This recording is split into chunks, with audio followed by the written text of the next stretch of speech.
First, the good news. It's almost impossible to overdose on coffee. There is a lethal dose of caffeine, but it's somewhere around 10 grams, and the average cup of joe has around 100 milligrams. So you'd likely have to drink 100 cups in rapid succession to OD. But that's not to say there's no such thing as too much. The FDA recommends no more than 4 to 5 cups a day for the average healthy adult. More than that, and you might start to experience some nasty side effects. Most people taking coffee for, to increase their focus and the concentration. Once you start, taking in too much, you start losing that focus. People start getting more agitated, irritable. That's thanks to the hormone adrenaline. When caffeine hits your system, it stimulates your adrenal glands, which release the hormone into your body. It makes you feel energetic and alert, perfect for a fight or flight situation. But too much can be a bad thing, especially if you suffer from anxiety.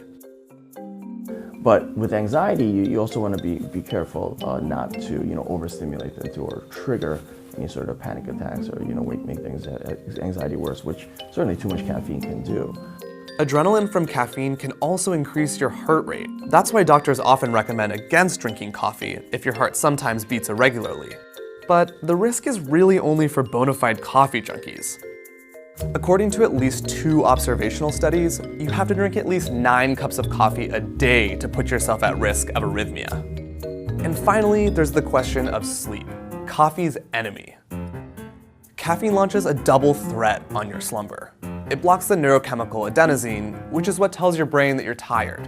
It releases a cocktail of stimulants into your brain: adrenaline, dopamine, and glutamate.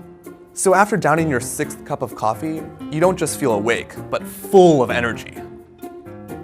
It will power you through that 2:30 meeting or the last class of the day. But if you overdo it, the effect won't wear off when it's time for bed. In one study, researchers monitored the sleep of a dozen volunteers.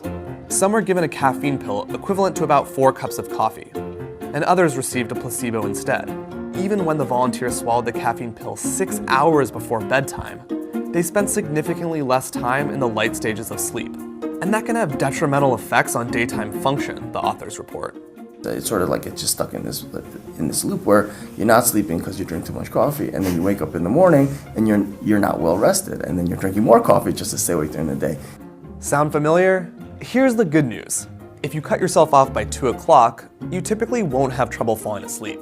That's because the half-life of caffeine is around 5 hours, and so most of its stimulating effects will wear off well before the lights go out.